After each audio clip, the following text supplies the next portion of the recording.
बच्चे ने बोला ये ज़रा ट्रांसलेट करके दिखाओ, है तो आसान, आपको भी आना चाहिए और आप लोग को भी आना चाहिए, चुप नहीं रहना। मैं लाहौर जाऊंगा, शाबाश। आई विल या शल go to Lahore.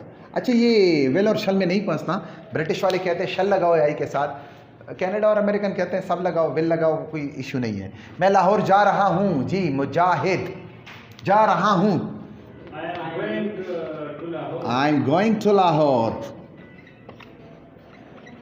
Good boy. मैं लाहौर गया,